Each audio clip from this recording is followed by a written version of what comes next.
Boa noite, gente. Iniciando agora, né? Dia 22, se não me falha a memória. Mas é isso sim. Dia 22/5. A nossa aula de Pena 1, sexta-feira, Campo Grande. E vamos dar sequência aí ao nosso conhecimento. Todos me ouvindo perfeitamente?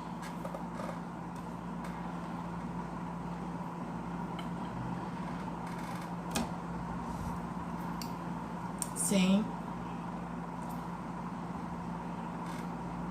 Beleza. Bom, espero sinceramente que todos estejam bem.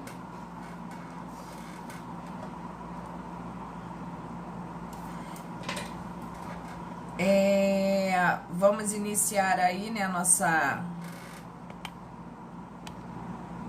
nosso estudo da nossa apostila 2, número 2. E eu peço aos colegas que, se possível for, depois vocês coloquem o nome e o sobrenome de vocês no Team Link, porque fica muito ruim na hora de fazer a chamada, né? Eu tenho feito a chamada pela listagem de pessoas que estão logadas, né? E a gente fica, às vezes, impossibilitado de reconhecer o aluno porque ele usa um apelido, ou porque tem duas pessoas com o mesmo nome, né? E a pessoa não botou o sobrenome. Então eu peço a vocês que, se possível for, vocês façam a troca, por gentileza, para facilitar aí a visualização.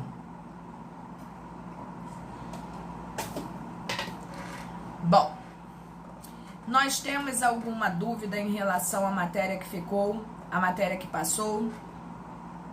Se temos alguma dúvida, a hora é essa, né? Não vamos deixar passar. Gostaria muito de saber também se vocês têm alguma dúvida em relação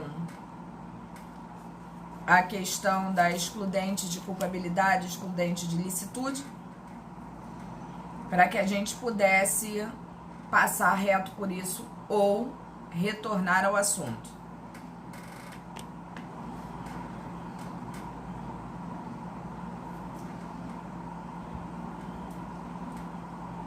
Ninguém tem dúvida? Então, vamos seguir aqui no nosso material.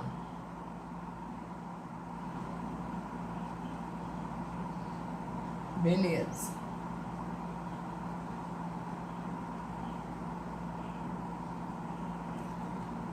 Dentro do nosso material, nós chegamos a falar sobre os princípios que regem a anomia e a antinomia, que a gente deve se basear nesses princípios para resolver os problemas relativos às normas penais, quando a gente fala de anomia e antinomia.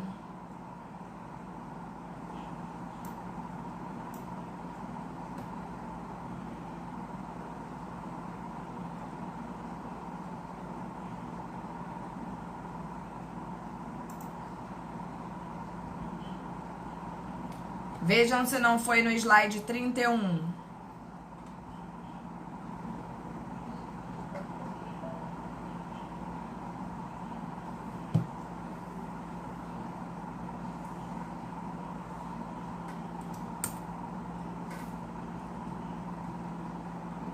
Vocês estão me ouvindo, gente?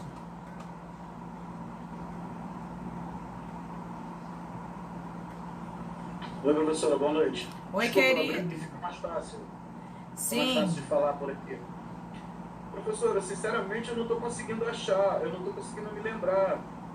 Eu acho, Maicon, que foi exatamente nos 4 princípios aí da especialidade, subsidiariedade, consunção e alternatividade. É o slide 31. Dá uma olhadinha aí, só para confirmar, porque como são turmas muito distintas, pode ser que eu esteja me enganando, né? Eu não lembro, é que eu não lembro, sinceramente, da gente ter avançado nesse conteúdo, professor, desculpa. Ah, então você acha que a gente não avançou na apostila 2?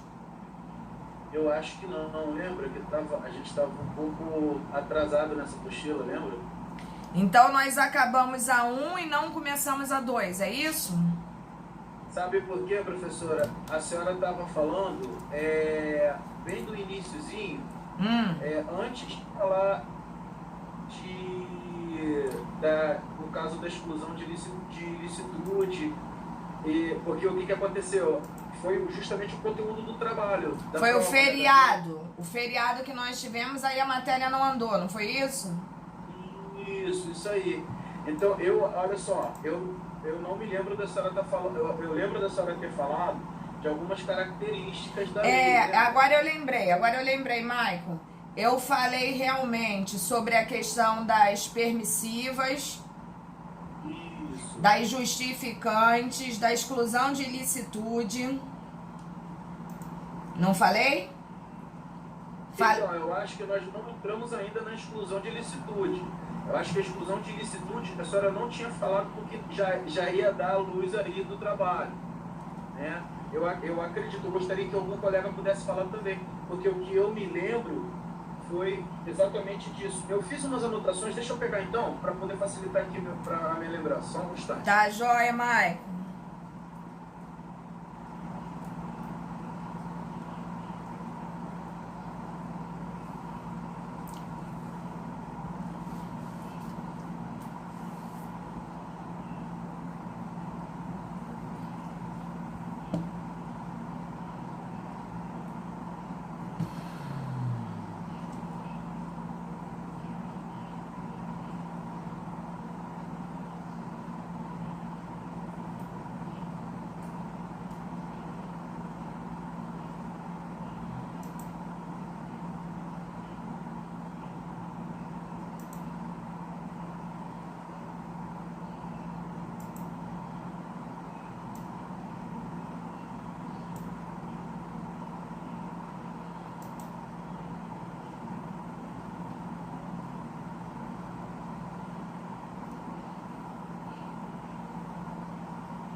Vamos lá, professor, olha só. Oi.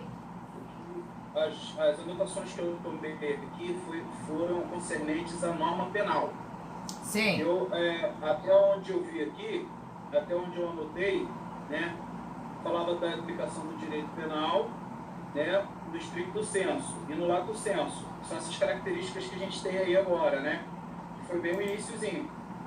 Eu só me lembro, sinceramente, da senhora ter falado disso, nessa apostila, tá? Tá. Então eu vou fazer o seguinte, como você está falando que foi lato sensu, estrito sensu, provavelmente slide 1. Então, sendo assim... Licença. Oi. Eu lembrei, porque aqui atrás eu fiz uma segunda anotação. A senhora havia feito algumas questões discursivas conosco, lembra? Lembro. E aí eu acredito que foi no mesmo dia, porque as folhas estão juntas e... Enfim, eu acho que a senhora não seguiu porque a senhora preconizou os exercícios, entende? Entendi. Não tem importância não, Maicon. Não tem importância não. Então a gente faz o seguinte, a gente começa do slide 2 então. Não, eu acho que a senhora pode seguir, né? Na norma penal aqui, não pode? Então, mas a norma penal é quase a apostila inteira. São vários tipos de normas penais.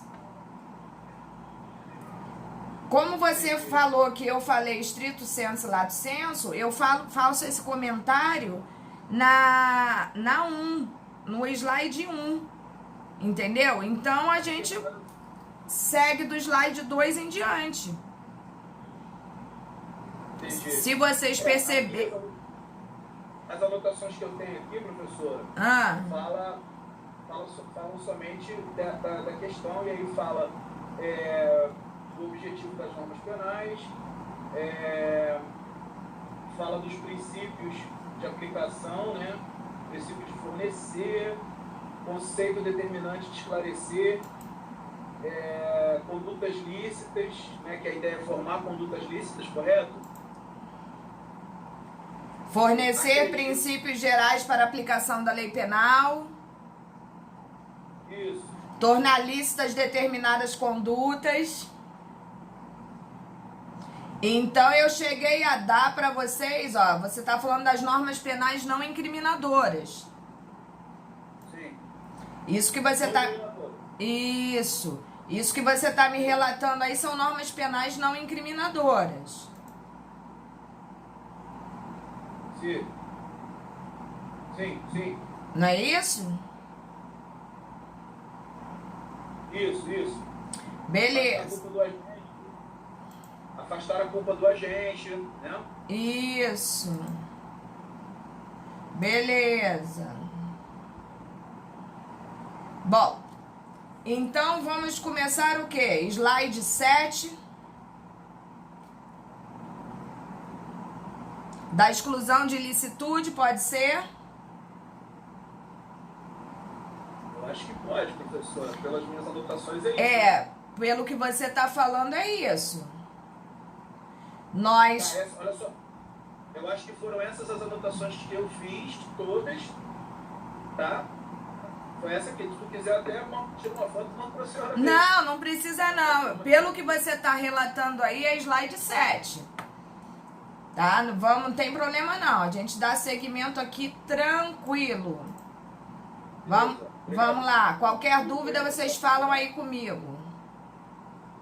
Obrigado, Maico. Bom, gente, então vamos lá. Slide 7. Vamos dar sequência aqui ao nosso estudo, né? Tendo em vista que vocês não tiveram dificuldade em relação ao restante do material, a gente vai dar sequência aqui então à nossa apostilinha. Vamos pegar aí acompanhando, gente. Nós vamos falar nesse momento sobre a exclusão de ilicitude, né? Não há crime quando o agente pratica o fato em estado de necessidade, como diz aí o artigo 23, em legítima defesa, em estrito cumprimento do dever legal ou no exercício regular do direito. Bom, o que a gente tem que ter em mente é que qualquer uma dessas circunstâncias que estão colocadas no artigo 23, elas devem ser observadas de maneira criteriosa. O que seria isso? Não vale eu criar uma situação para justificar, né, um ato praticado por mim. Por quê? Porque uma excludente de ilicitude nada mais é do que o quê? Uma justificante, uma norma penal justificante. O que seria isso? Eu pratico um ato que, em tese, seria considerado ilícito pela lei, né? E, dentro do artigo 23, ele me possibilita que eu pratique esta atitude que seria considerada ilícita. No entanto, quando eu estou resguardada por todas essas circunstâncias do artigo 23, o ato praticado por mim, a conduta praticada por mim, ela é encarada de forma lícita, uma vez que se justifica o ato praticado por mim. Por isso que é uma norma permissiva, é uma norma justificante. Por quê? Porque ela justifica a prática de um ato considerado ilícito, permitindo que este ato se torne lícito mediante as circunstâncias dispostas no artigo 23. Até aqui tranquilo para todo mundo?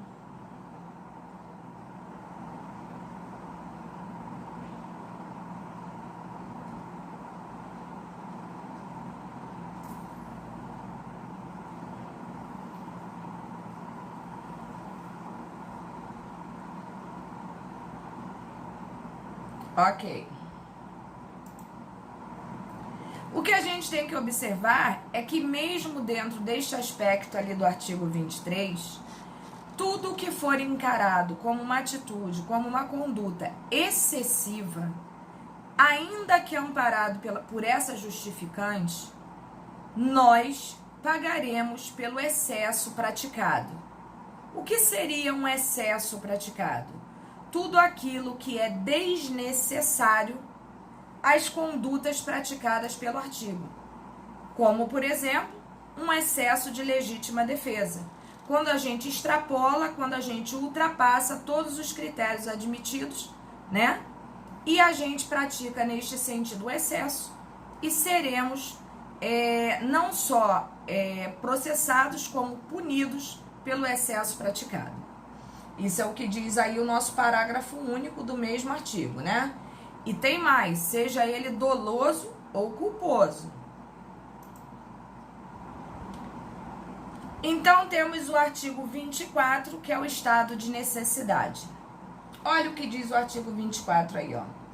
Considera-se em estado de necessidade quem pratica o fato para salvar de perigo atual, que não provocou por sua vontade, nem podia de outro modo evitar, direito próprio ou alheio, cujo sacrifício nas circunstâncias não era razoável exigir-se. Bom, primeiramente, a gente tem que ter clareza do que o artigo quer dizer pra gente. Segundo, que a gente tem que abrir a mente para a gente não ficar bitolado a um artigo que, quando vocês chegarem a penal 2, vocês vão ver que esse artigo ele vai crescer dentro do entendimento e do conceito de vocês. Por quê? Porque hoje a gente está estudando essa estrutura quase que genérica, né? E depois a gente vai começar a dissecar esse assunto. Esse assunto da questão da culpabilidade, da exclusão de culpabilidade, ou exclusão de licitude, que eu pedi que vocês, inclusive, trabalhassem no material de vocês, ele é de uma importância tamanha que talvez nem vocês tenham essa ideia. Quem não conseguir adquirir essa diferenciação, depois vai ter uma dificuldade tremenda de entender outros aspectos. Por isso que eu batalhei tanto para que vocês pudessem ter entendimento disso. Bom, primeiro a gente tem que explicar aqui como poderia funcionar esse estado de necessidade. O que esse artigo quer dizer pra gente, né? Esse artigo está falando o quê? Que em tese nós temos obrigação de socorrer, de ajudar, de fato não ser omisso nas atitudes, nas condutas que nós devemos praticar em certos momentos. No entanto, ele diz pra gente o seguinte também: olha, não é justo, não é legal que para que você evite um estrago, um dano, um prejuízo, né? Seja o que for, você coloque bens de mesmo valor em risco. Ou seja, eu estou vendo que uma pessoa necessita de um salvamento. Eu posso, eu devo, eu quero, claro que quero, eu quero ajudar, eu quero salvar. Mas, se esse salvamento, isso é só para ilustrar, tá, gente? Poderiam ser exemplos diversos. Mas esse salvamento que eu vou fazer essa pessoa, coloca a minha vida em risco? Ah, coloca. É justo eu colocar a minha vida em risco por um bem de mesmo valor, que é o bem vida também? O que significa dizer que eu perderia não uma vida, mas acabaria perdendo duas, porque eu estaria colocando em risco a minha própria. Tá dando para vocês compreenderem o que explica um estado de necessidade? Ele diz ali muito claramente pra gente. Deu? Beleza. Muito claramente pra gente que não seria nem razoável exigir-se isso de uma pessoa. Não é verdade? Agora, olha o que diz o parágrafo 1º. Não pode alegar estado de necessidade quem tinha o dever legal de enfrentar o perigo. Quando a gente fala em dever legal, neste momento aqui, penal 1, a gente tem que relaxar e primeiro entender o que esse artigo quer dizer pra gente. Porque esse artigo depois vai dar um trabalhão, porque a gente vai ter que entender tantas outras coisas baseado nele também. Quem é que tem o dever legal? Quando a gente fala dever legal, a gente está se referindo a quem? Geralmente e principalmente agentes garantidores, como bombeiro, polícia, médico, né? A mãe em relação ao filho, entre outros fatores. No momento, vamos ficar com essa legalidade que fala ali o parágrafo 1º. Vamos pegar um exemplo, um bombeiro, né? Que é o que mais a gente vê aí acontecendo. São os caras que são feras mesmo, né? E que muitas das vezes colocam em risco a própria vida em salvamento de uma outra pessoa.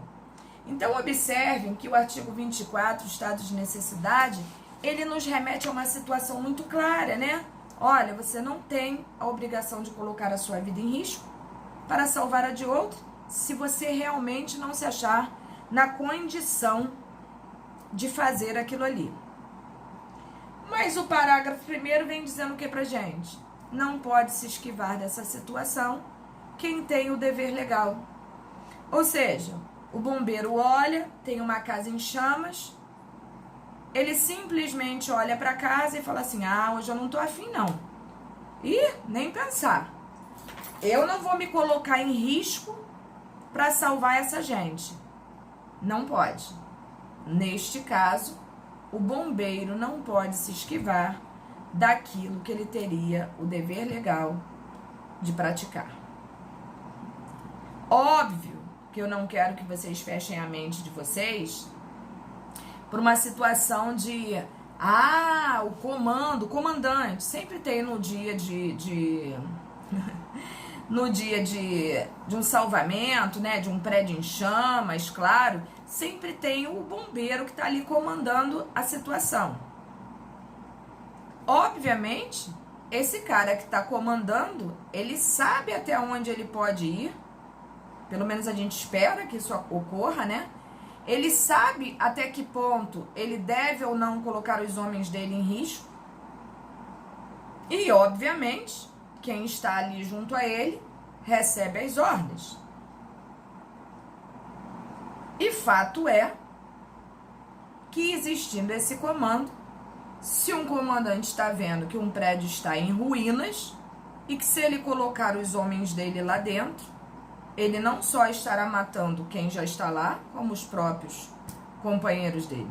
Então, obviamente, existe esse equilíbrio, essa percepção de quem está no comando nestas situações complicadas, e aí vai depender das atitudes que devem ser tomadas. O fato é que não pode negar. Não dá para entrar, sei lá, eu taca água, pega a escada, faz... O que der tem que ser feito. A verdade é essa. A responsabilidade destes caras não é uma responsabilidade de fim, e sim de meio. O que seria isso? Eles têm obrigação de socorrer, mas eles não têm aquela obrigação de salvar. Salvar é consequência, né, do trabalho que foi feito por eles. No entanto, se a pessoa morre queimada, lamentavelmente, numa situação dessa, e eles empreenderam tudo o que eles poderiam ter feito, que culpa tem esses caras? Nenhuma. Tá? Então é isso que a gente tem que entender, a gente tem que abrir a mente para este artigo aqui. Tranquilo até aí, gente?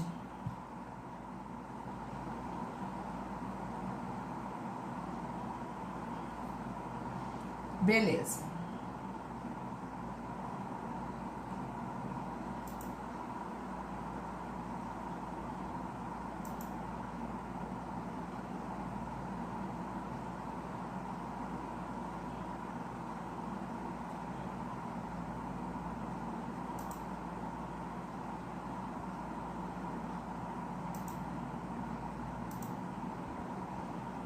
Hein?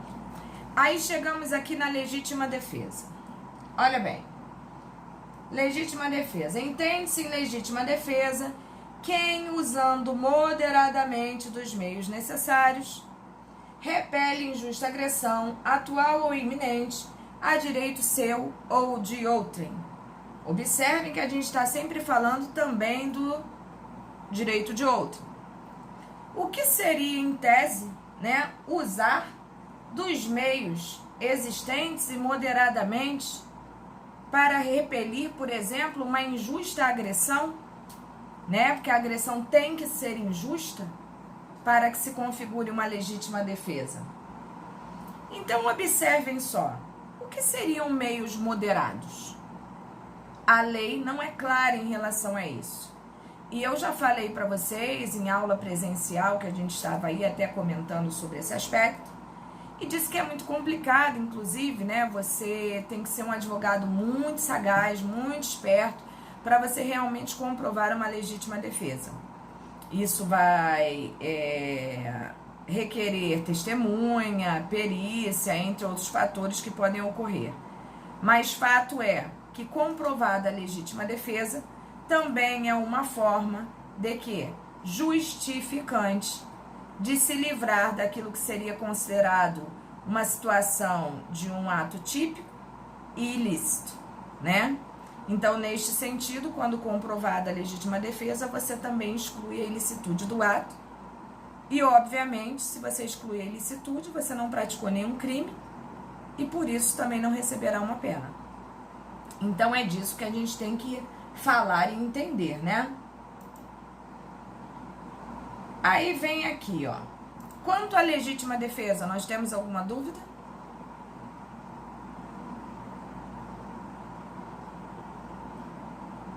Temos? Então manda, Ulisses.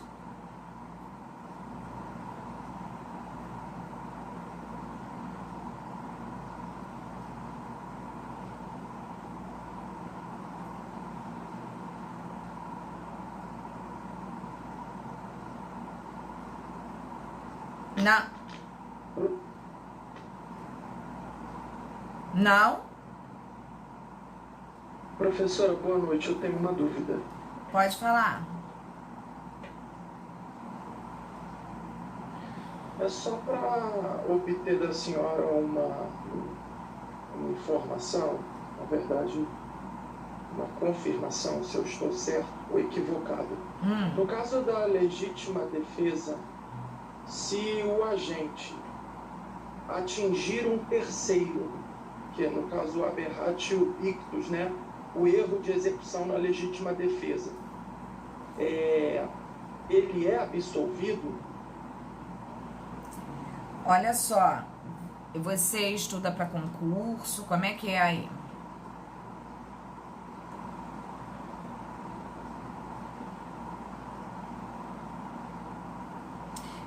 Eu teria, Lucas, muito cuidado para entrar nessa seara aí agora, antes de você começar realmente a entender a outra parte. Porque essa parte que você está falando aí é o penal 2.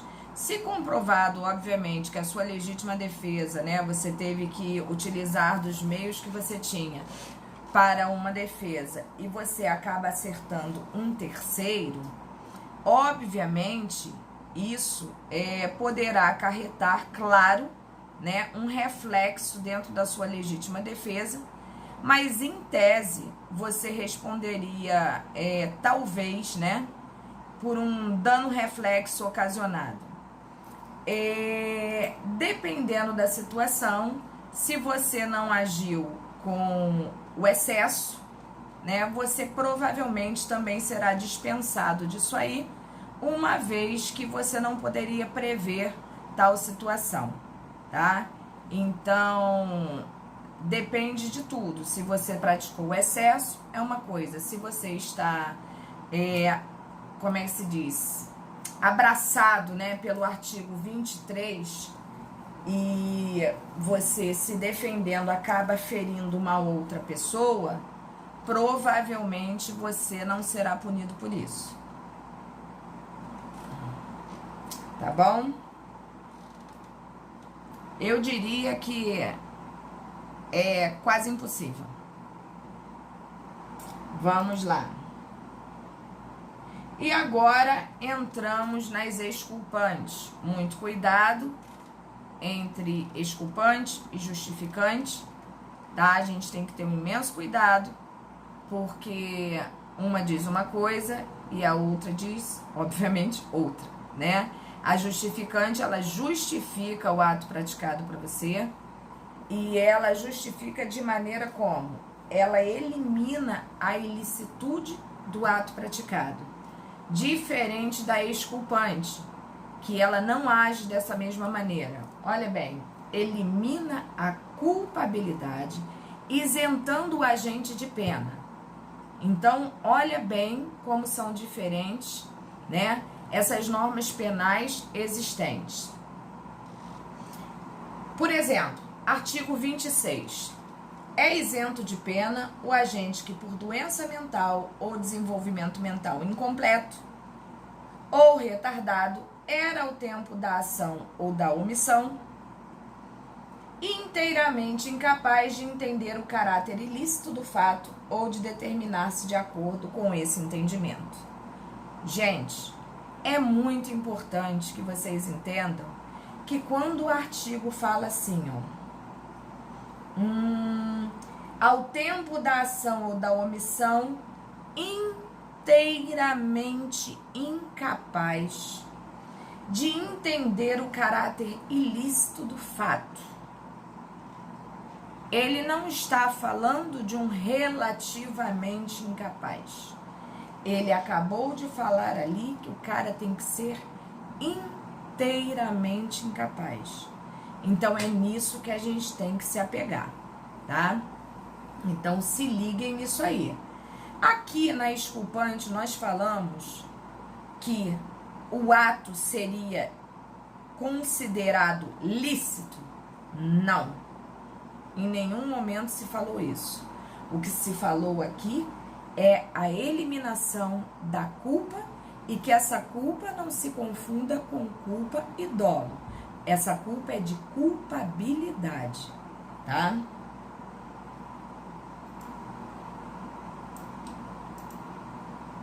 Artigo 28.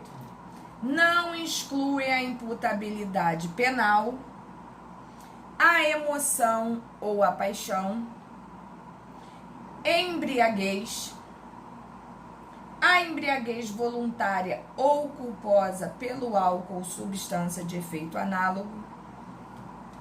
Olha só, nesse momento vou pedir aos meus queridos alunos que entendam e observem o seguinte: embriaguez é uma coisa que a gente ainda vai estudar em outra apostilinha nossa. E é uma coisa que a gente vai estudar em Penal 2. Embriaguez é uma coisa de extrema importância dentro do direito penal. Neste momento, neste ato aqui agora, nós temos que nos ligar simplesmente no que ali está escrito e explicar o que ali está escrito. Por quê? Porque essa questão da embriaguez, da emoção, da paixão, vocês vão ver que isso vai evoluir de acordo com as explicações. E vocês vão ver que o artigo fala ali, não exclui a imputabilidade penal. O que é não excluir a imputabilidade penal? A pessoa vai responder pelos atos praticados, tanto por emoção, quanto por paixão, quanto por embriaguez. Se assim não fosse, a pessoa que gera um acidente de automóvel embriagada não responderia pelos seus atos. E não é isso que a gente vê. Então, muito cuidado. Neste momento eu peço a vocês que abram a mente de vocês e se liguem no que está no artigo. A lei é clara. No entanto, posteriormente, conforme a gente for estudando essa questão da embriaguez, vocês vão perceber que existem situações muito específicas que permitem, olha bem, que permitem a contrariedade a este artigo aqui. Fato é, a regra nos diz que estes caras são punidos. Mas como no direito, em sua maioria, existem exceções. Tranquilo até aqui?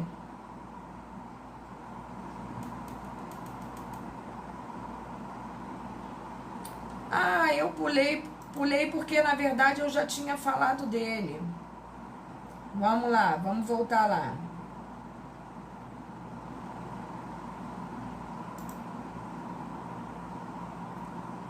De qual artigo, professora pulou inciso 3 do 23? Meu Deus.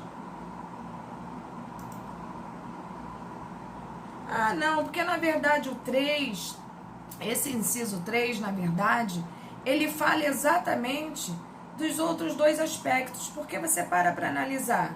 Quando a gente fala em estrito cumprimento do dever legal ou no exercício regular de um direito, a gente pode dar como exemplo, no caso, um policial, entendeu? Que ele está agindo, por exemplo, dentro de seu ofício, né?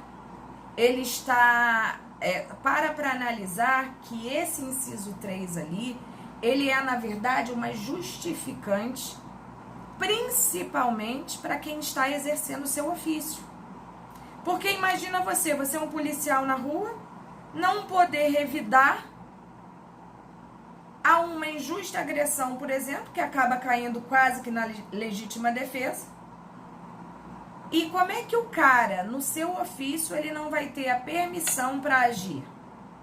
E é por isso que a gente falou muito, né? As pessoas gostam de falar desse pacote anticrime e dessa coisa toda que tá rolando aí, que os caras vão lá, tiram, põem, falam, desfalam e até agora ninguém se acertou em nada. É exatamente como situações como essa. Por quê? Porque eu posso agir dentro do meu ofício, dentro de uma legalidade, que eu tô amparada por aquilo ali, eu não vou estar praticando nenhum crime. Quando eu prendo uma pessoa, eu estou fazendo o quê? Cerceando o direito dela de ir e vir. O que abriria uma brecha, por exemplo, para a impetração de um habeas corpus, uma vez que eu acabei com a capacidade e o direito constitucional daquela criatura de ir, vir, permanecer, sair. Só que eu estou trabalhando, ele é, por exemplo, um assaltante, ele está algemado, retido por mim, eu estou cerceando o direito dele de ir e vir? Não, eu estou agindo dentro do meu ofício, dentro de uma legalidade, amparado pelo artigo 23, nas duas situações que ali se encontram. É só uma maneira de justificar atos praticados por pessoas que estão realmente exercendo o seu ofício, né? Dentro de uma regularidade, de um dever legal, amparado por lei. Tranquilo, Cristiano?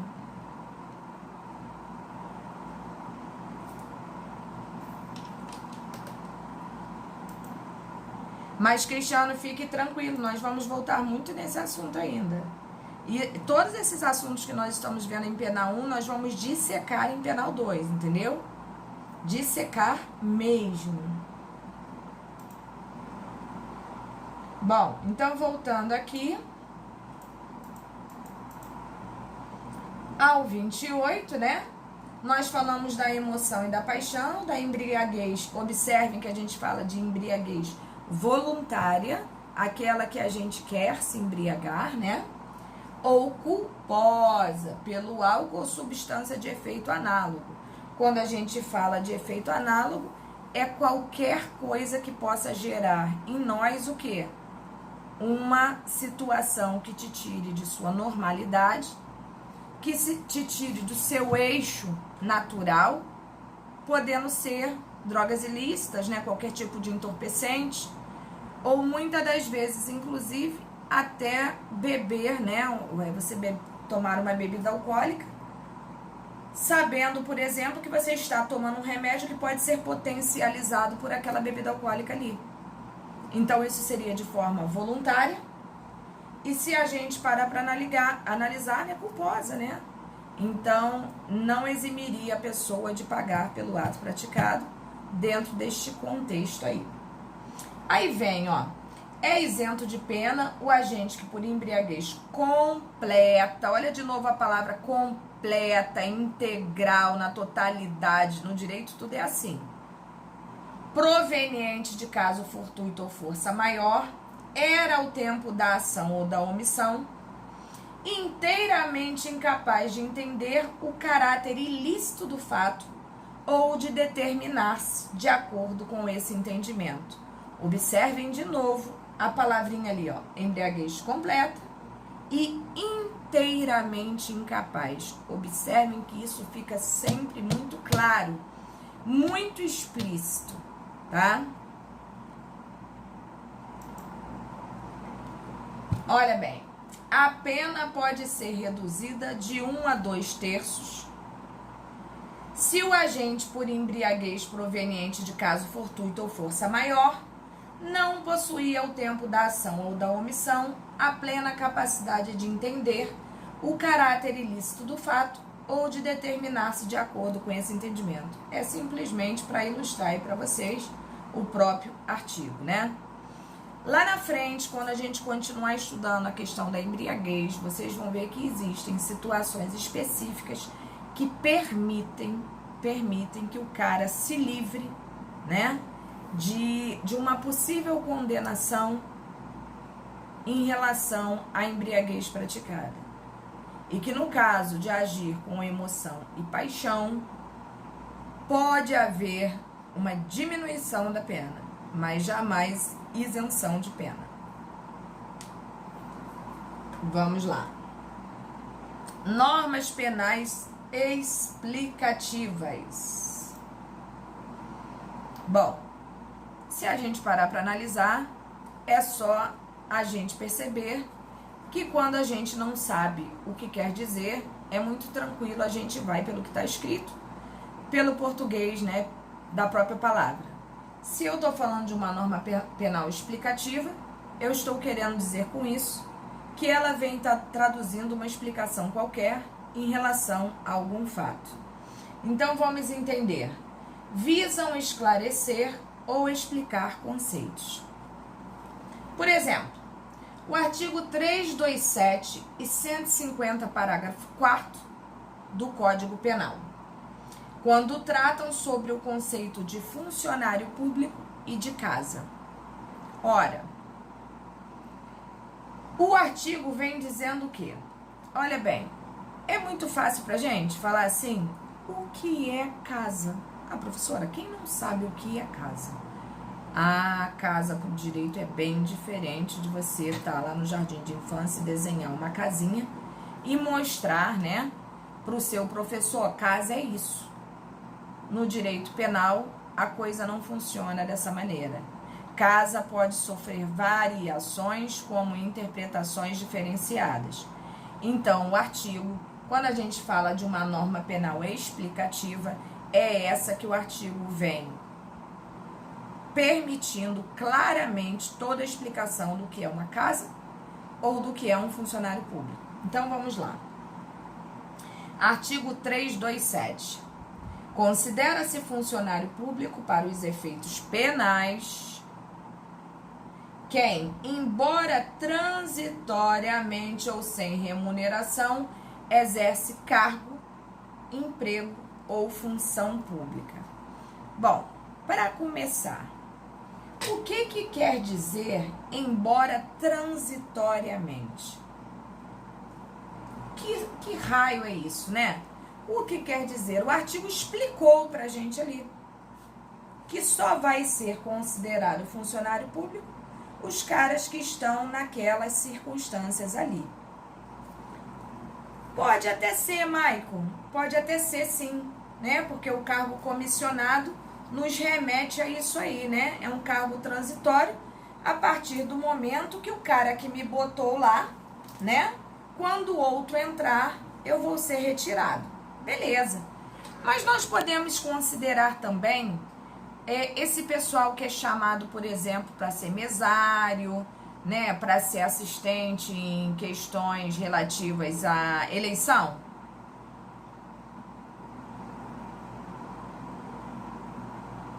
Legal, Maicon. Bacana mesmo.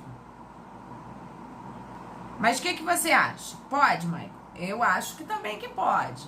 Entendeu? E observem que ali também fala sem remuneração.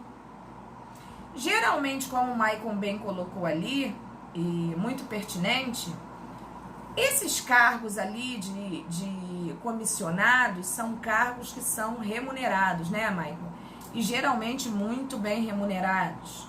Mas no caso de um cara que trabalha nas eleições, ele não recebe remuneração nenhuma. A não ser aquelas disposições de você ter direito de ficar alguns dias em casa, né? Então, o que a gente tem que perceber é que naquele momento ali, que eu estou trabalhando de mesário numa eleição, eu sou um funcionário público.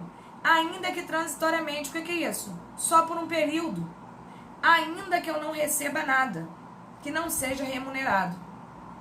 Se naquele momento ali eu praticar algum crime relativo a toda aquela situação ali, eu serei considerada e enquadrada como funcionário público.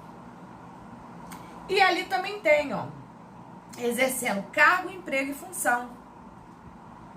Cargo, a gente pode entender, eu não sei se vocês já fizeram constitucional ou não, se vocês já fizeram administrativo ou não, mas se não fizeram, provavelmente vocês verão isso futuramente. a gente pode entender que ocupante de cargo é aquele cara que segue o Estatuto do Funcionalismo Público, seja ele municipal, estadual ou federal.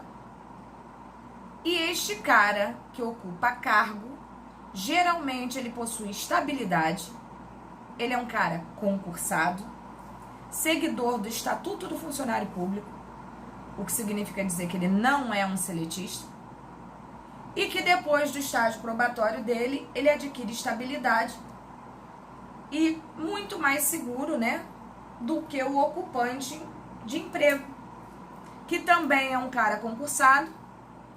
No entanto, o ocupante de emprego público é um cara a nível seletista e que, para tanto, ele não tem a estabilidade de um cara que ocupa cargo. Michael, eu já vi um juiz retirar um presidente de mesa porque ela não conseguiu responder a ele sobre algumas questões pertinentes a algumas dúvidas que pudessem acontecer no momento da votação. Socorro, né?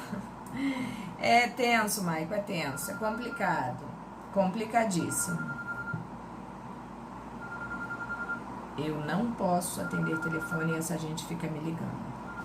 Agora não é hora. É perfeitamente cabível isso aí. Emprego público, concurso das empresas públicas, certo?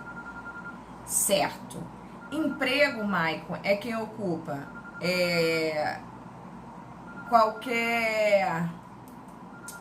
É funcionário público, sim, mas é ocupante de emprego público aquele que atua nas empresas públicas e nas sociedades de economia mista.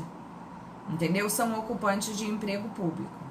Já nas autarquias, nas fundações públicas, nas agências reguladoras e na administração direta, são ocupantes de cargos públicos.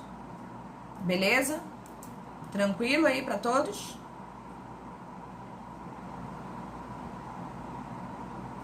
Fundi a cabeça de vocês? Ou tá dando aí para entender tranquilamente?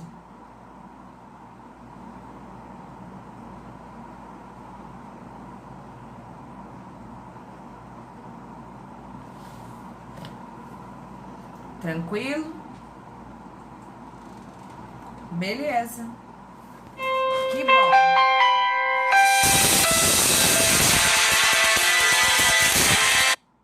Jesus. Pode seguir? Beleza. Pode deixar que quando eu sentir que vocês estão estressados ou cansados, eu paro, tá? Ou se vocês se sentirem com muita informação, também é só me avisar. Nós estamos bem na fita, bem na matéria, não temos por que correr. Vamos lá. E aí, vem também, dentro das explicativas, né, o exemplo que seria casa. Então, olha bem, entrar ou permanecer clandestina ou astuciosamente ou contra a vontade expressa ou tácita de quem de direito em casa alheia em suas dependências.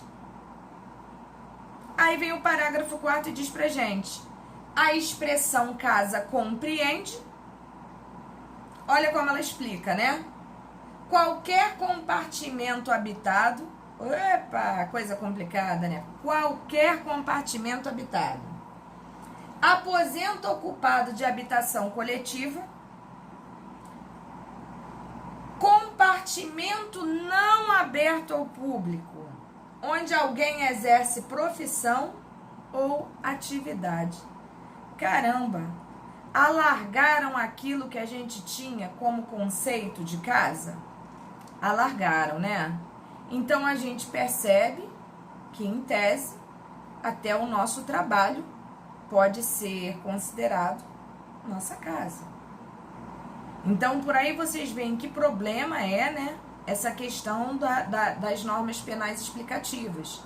Elas vêm traduzindo todo aquele ideal de pensamento que, em verdade, a gente não tinha. Porque pra gente casa é simplesmente aqui, né? Onde a gente reside, onde a gente mora, onde a gente come, onde a gente dorme, mas em verdade não, tá? Por isso que às vezes alguns alunos me perguntam, professora, existe um constrangimento em eu receber uma intimação, uma citação no meu trabalho? Não, nenhum. Não existe mesmo, tá? Vamos lá, seguindo aqui o raciocínio. Normas penais complementares. Olha o que o nome nos diz. Complementares. Fornecem princípios gerais. Aí o pulo do gato, hein? Princípios gerais para a aplicação da lei penal. Por exemplo, o artigo 59 do CP, né? Que fala o quê? Até da questão da culpabilidade para o apenamento de uma pessoa, né? Quando trata sobre a aplicação da pena. Então, uma norma complementar, nós já sabemos que ela fornece princípios gerais. Olha bem o que ela fala. O juiz atendendo a culpabilidade, antecedentes, a conduta social, são princípios gerais? A personalidade do agente, aos motivos, as circunstâncias e consequências do crime, blá, blá, blá, blá, blá, blá, bem como ao comportamento da vítima, estabelecerá conforme seja necessário e suficiente para a reprovação e prevenção do crime. E aí vem as penas aplicáveis dentre as combinadas, a quantidade de pena, o regime inicial, a substituição da pena privativa, né? Então, isto tudo aqui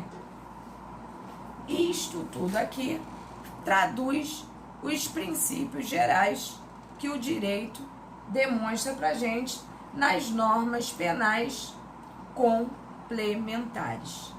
Tranquilo?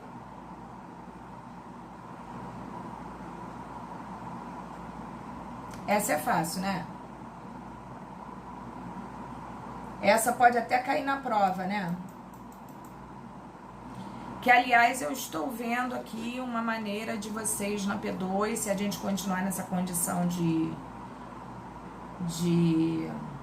encarcerado, né?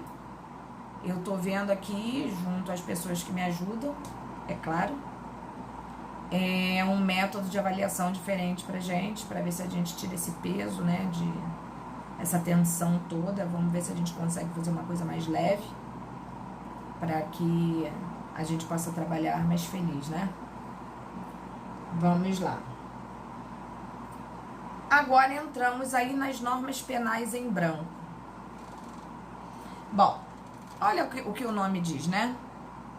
São aquelas nas quais, embora haja, sempre sublinha o que eu tô falando, ó. Nas complementares, eu falei para vocês o quê? Que fornecem princípios. Agora nós estamos nas normas penais em branco. São aquelas nas quais, embora haja uma descrição da conduta proibida, se faz necessário um complemento por outro dispositivo vigente. Por quê? Porque, apesar dela falar, ela deixa um espaço em branco, como se fosse uma lacuna na lei, onde deve ser preenchida por outra norma, tá? E aí vem, ó, se faz necessário um complemento por outro dispositivo vigente, como leis, os decretos, portarias, regulamentos, entretanto, desde que sejam proibitórios ou impostos pela norma penal. Deu para entender isso aí? Ela deixa um espacinho para que outra venha e a preencha. A exemplo, temos a lei de drogas, né?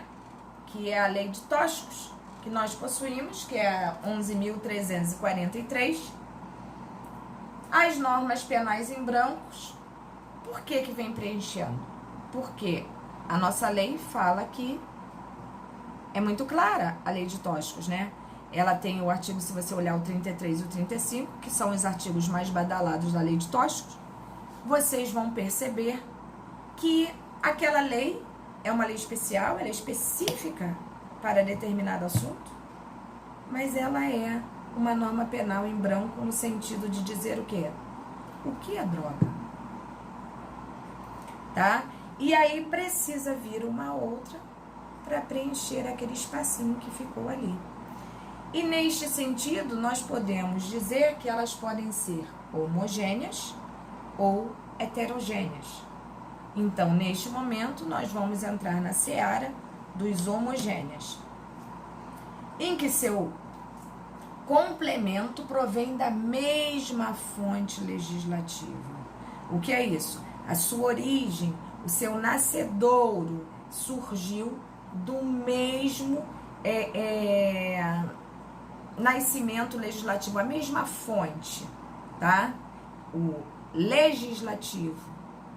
No caso, por exemplo, vamos procurar aqui,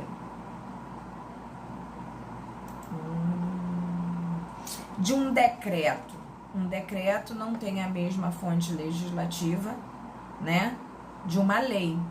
Então, a gente tem que ficar muito ligado nisso aí.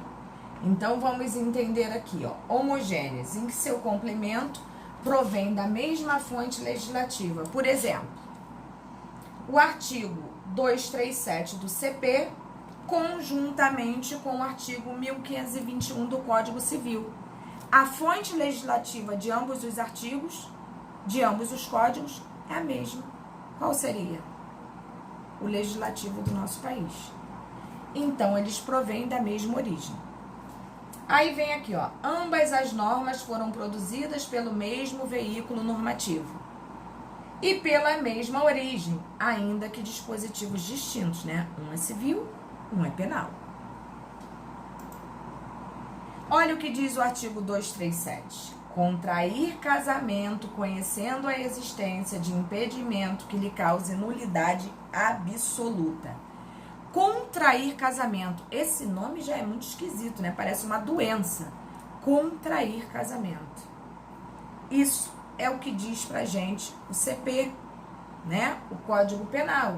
Contrair casamento conhecendo a existência de impedimento que lhe cause nulidade absoluta. Aí, ali deixou claro pra gente quem não pode contrair o casamento? Não. Deixou uma lacuna, um espaço em branco. E para isso eu preciso de outra norma para fazer esse complemento ali que estava faltando. Aí vem o artigo 1521 do Código Civil e diz pra gente o que é. Olha bem. Não podem casar os ascendentes com descendentes, os afins em linha reta. Vem dizendo todo mundo que não pode casar. O adotante com quem cônjuge não sei o quê. E ali toda a explicação relativa a esta situação. Então, uma vem preenchendo um espaço que a outra deixou em branco. Foi? Isso a gente está falando, por enquanto, né? Obviamente, de uma norma penal homogênea, da qual são provenientes, né? A origem de ambas, uma que complementa a outra, né? A origem é idêntica. Agora, nós vamos partir para as heterogêneas. Também norma penal em branco. Explicamos a homogênea e agora explicaremos a heterogênea. Seu complemento é proveniente de norma diversa daquela que a editou. Ou seja, eu posso ter uma lei que deixou um espaço em branco e esta lei ser complementada, por exemplo, por uma portaria, por um decreto, né, ou qualquer coisa nesse sentido, que não provém do quê? Da mesma fonte instituidora. Então, vamos lá. Por exemplo, a Lei de Drogas em seu artigo 28, complementado pela autarquia federal, vinculada ao assim poder executivo. Cadê? Em seu artigo complementado pela autarquia federal vinculada ao poder executivo, no caso o quê? A Anvisa, que é uma agência reguladora, tá? Do Ministério da Saúde. É importante assinalar que a fonte de produção é necessária para distinguir as normas penais em branco homogêneas e heterogêneas. Sempre lembrando que as homogêneas, como o nome diz, homo, né? Elas vêm da mesma fonte legislativa. As heterogêneas, diferentemente, vêm de fontes legislativas distintas. Ficou tranquilo isso daí na cabecinha de vocês?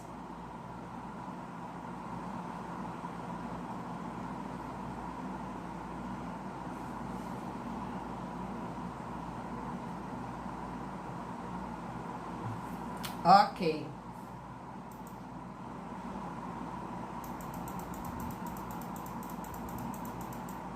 Muita informação.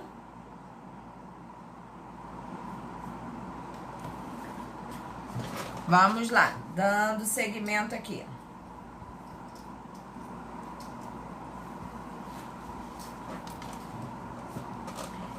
Entramos agora nas normas penais incompletas ou imperfeitas. É muita norma penal, né, gente? Vocês vão ver que uma, assim, se parece muito com a outra, as explicações variam pouquíssimo. Na verdade, um nomezinho às vezes faz a diferença do que seria uma e do que seria outra. Em verdade, isso é importante para vocês no direito penal saberem, assim, ipsilíteres, cada uma delas.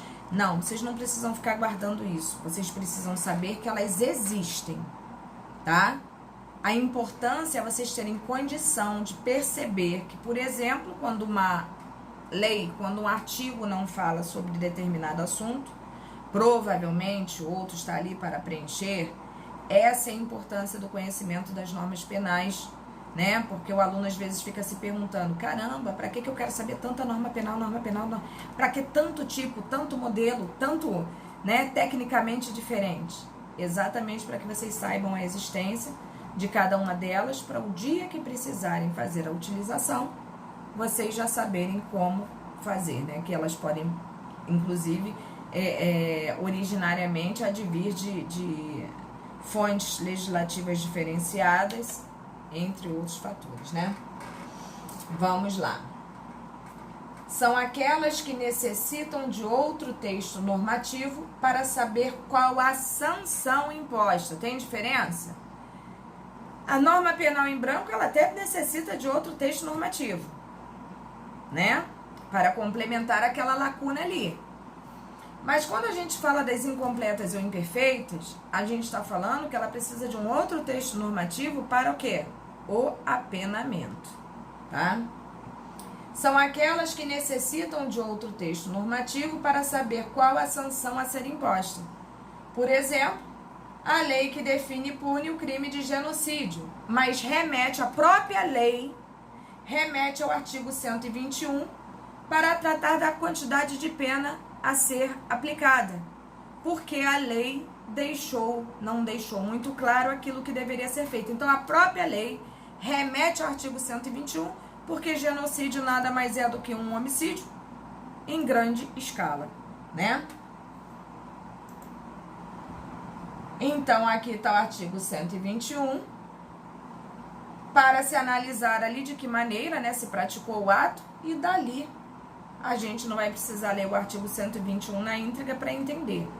É sempre quando a gente fala das normas penais a nível de incompletas ou imperfeitas, a gente está se referindo à penalização da coisa. Foi até aqui, meu povo?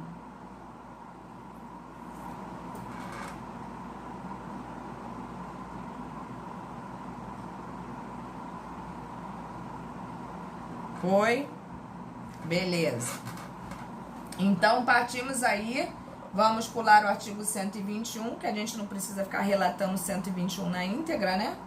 Só botei aí para vocês terem como estudar depois, saberem o que é, né? Então, vamos lá. Chegamos na anomia versus antinomia. Muito fácil, muito tranquilo. Inclusive, temos exemplos muito atuais, né? Para dar em relação a essas duas situações ali. E fazer a distinção entre ambas também é muito tranquilo. Vamos lá. É importante a distinção de ambas, né? Ao passo que devemos tratar a respeito sucintamente. A anomia tem por caracteres a ausência de norma, uma norma que defina determinada situação. Se é ausente, já disse tudo. E a existência de norma, mas a sociedade ignora, praticando condutas proibidas pelo ordenamento jurídico, sabendo de sua impunidade. E isso a gente vê aí direto, né? As pessoas acreditam claramente na impunidade e elas praticam condutas consideradas às vezes ilícitas com a maior tranquilidade do mundo, porque sabe que não vai ter como é que se diz? Nenhuma medida, né? Porque já caiu como se fosse numa letra morta. Até um aluno de ontem deu um exemplo muito legal, quando ele falou da questão da focinheira, né? Do cachorro. Falou, professor, isso pode ser considerado? Eu falei, claro que pode. Uma vez que tanto quem tem cachorro quanto quem não tem, despreza tal ordenamento, né? Porque se você tá passando na rua e você vê um cachorro sem focinheira e você questiona a pessoa, quem tá passando do lado fala assim, que mulher maluca, né? Por que ela tá implicando com a focinheira do cachorro? Então, pela questão da impunidade ou da ausência de norma em relação a uma determinada situação, nós podemos entender a questão da anomia. E a antinomia, diferentemente, são duas ou mais normas incompatíveis, pertencentes ao mesmo ordenamento jurídico e tendo o mesmo âmbito de validade. Por exemplo, uma norma que proíbe determinada conduta e a outra que a permite. E isso nós estamos vendo direto, principalmente em tempos de Covid, né? Dentro dos ordenamentos de tudo aquilo que está acontecendo, até dos decretos, vamos dizer assim, né? Pode isso, daqui a pouco não pode, aí pode de novo, e é uma norma contrariando a outra. E isso a gente tem visto aí a 3 por mil, está extrapolando, inclusive, a razoabilidade, né? Vamos dizer assim. Então, muito claramente dá para ver a distinção entre uma situação e outra. E para isso nós vamos ver a utilização de critérios, né, que são mediadores de quando ocorre, por exemplo, uma antinomia. Como é que a gente faz? Existe uma norma que manda, outra que não manda. Uma que permite, outra que não permite. Uma que deixa, outra que não deixa. Então, existem critérios para valorizar, né, valorar qual é a norma a ser seguida. Então, vamos entender isso aqui, ó. Meios de solução de antinomia jurídico-normativa. Podemos expor 3 critérios. Um deles, o cronológico, que provavelmente vocês já ouviram isso quando vocês adentraram a faculdade, e introdução ao direito. Deve-se verificar se houve entre as normas distância temporal, né? O que a gente fala da cronologia, sendo que a segunda norma editada a posteriori revogue a primeira. Se existem 2 normas pertinentes ao mesmo assunto falando sobre a mesma coisa, a gente vê qual é a mais nova, que em tese entende-se que ela revogou a mais antiga. Esse é um dos critérios cronológicos, né? O outro critério aplicado é o hierárquico. Não sei se vocês lembram, mas provavelmente vocês já ouviram falar sobre a pirâmide de Kelsen, né? Quando a gente fala de Kelsen, Hans Kelsen mesmo, onde o topo da pirâmide é a Constituição, nada podendo contrariar a Constituição, só que dali vem a hierarquia, né, das normas, estando no topo a nossa Constituição. Então, quando a gente fala do sistema hierárquico, a gente está se referindo ao quê?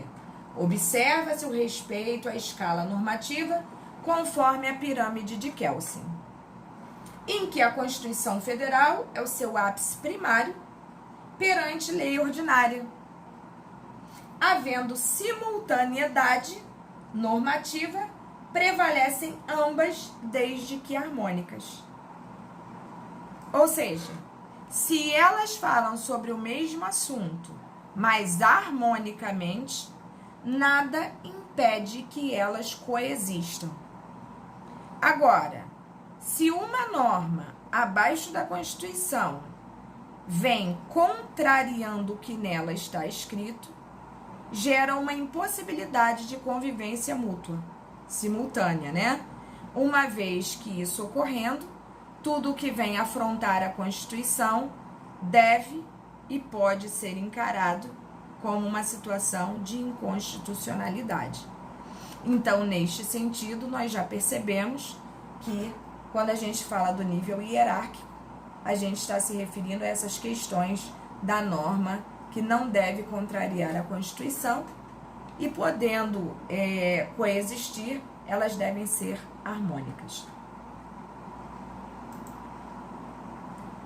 E a questão do princípio também aqui, que é um outro critério, né? Que a gente vai ver que depois esse critério utilizado também é considerado um princípio, que é quando a gente fala da questão da especialidade da norma. Lei especial afasta a aplicação de lei geral. O que é isso? Se eu tenho uma lei especial que fala sobre um determinado assunto muito mais especificamente, obviamente eu tenho que afastar a lei geral, que vai falar o quê? Genericamente. Se eu tenho uma lei específica sobre determinado assunto, é essa que eu devo utilizar, podendo nada impedindo utilizar a outra subsidiariamente. Mas, em verdade, eu tenho que usar esta aqui. Tranquilo, meu povo?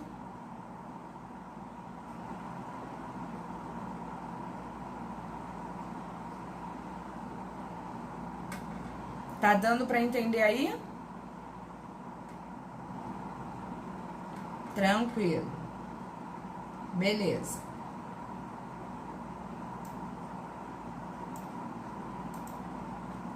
Bom, e aí a gente entra aqui no critério do seguinte: conflito ou concurso aparente de normas, tá?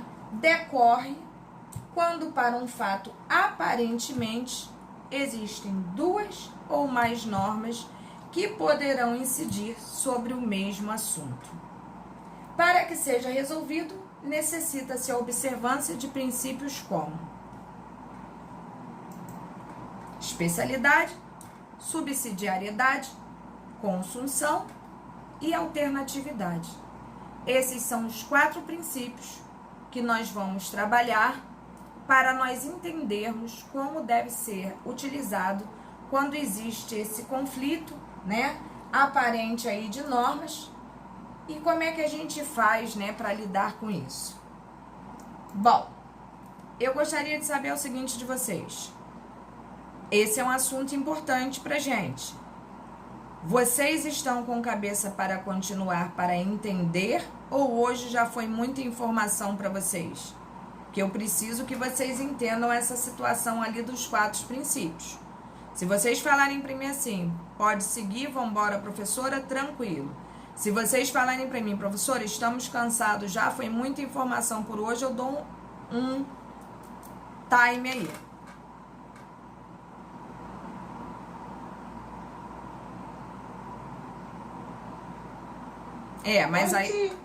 Mas aí vocês têm que me dizer, porque eu gostaria muito que vocês... Boa noite, professora. Oi, Mel. Tudo bom? Tudo bem? Tudo bem, graças a Deus. Vejo que a senhora também já está refeita do mau estado dia da vista, né? Amém. Tia, vamos deixar essa aula para a semana que vem para a gente poder ter tempo para amadurecer todas as informações que a senhora nos passou. Porque a maioria de nós gosta de, depois que a senhora dá aula, a gente estuda o que a senhora deu hoje. E o que está vindo pela frente é um pouco mais complexo. Ok. Alguém se coloca diferente aí da postura da Mel ou todo mundo concorda? Que eu tenho que ir pela maioria. Eu gostaria muito que vocês entendessem mesmo esse material. Tranquilo então, gente. Então, marquem aí que nós paramos no slide 32, por favor. Tá ótimo, pode deixar que vai ficar marcado, tá? Muito obrigada, professor. Nada, gente. Alguma dúvida em relação a essa matéria? A matéria que foi dada até agora? Eu não quero deixar vocês com dúvida. Ou tá tudo tranquilo, deu para entender perfeitamente até aqui?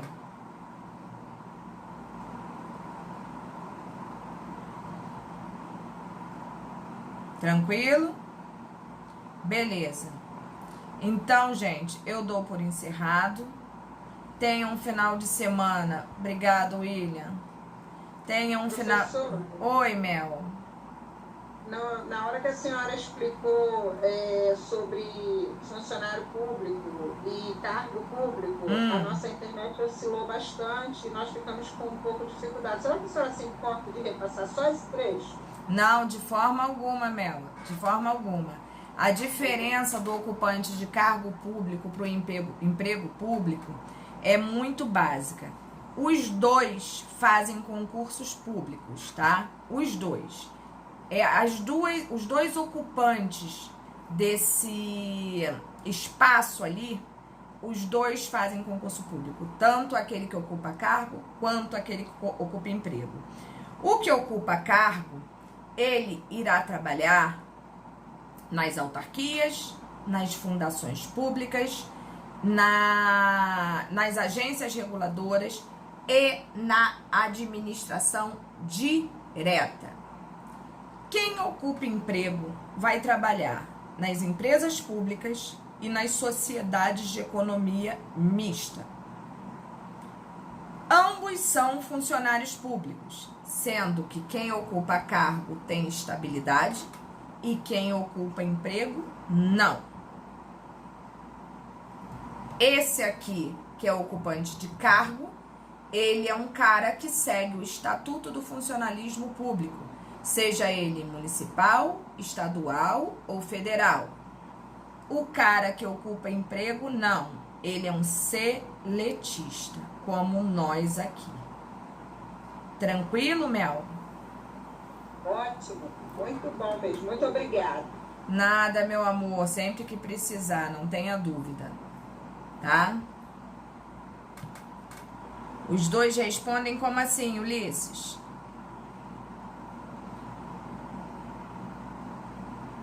Como funcionários públicos, é isso? Isso, professor. Foi o áudio que a gente... Não, respondem. Respondem sim, Ulisses. Ambos são funcionários públicos, sem sombra de dúvida. Entendeu? Sem sombra de dúvida. A maior diferença existente entre eles é basicamente essa que eu falei. Um é seletista, um é estatutário. Um possui estabilidade, o outro não. Tranquilo? Gente, meu beijo no coração de vocês. Que vocês aproveitem o final de semana de vocês para descansar. Sei que todos nós estamos precisando. Que a semana que tá entrando, Deus proteja todos nós, né? Nessa batalha, nessa luta diária aí. Que proteja aqueles que trabalham na rua, aqueles que trabalham em casa, mas principalmente aqueles que trabalham na rua, como os nossos bombeiros, os nossos policiais, os nossos enfermeiros, os nossos médicos, seja quem for, né? E que Deus possa protegê-los sempre e seus familiares, ok? Um beijo no coração de vocês. Fiquem com Deus.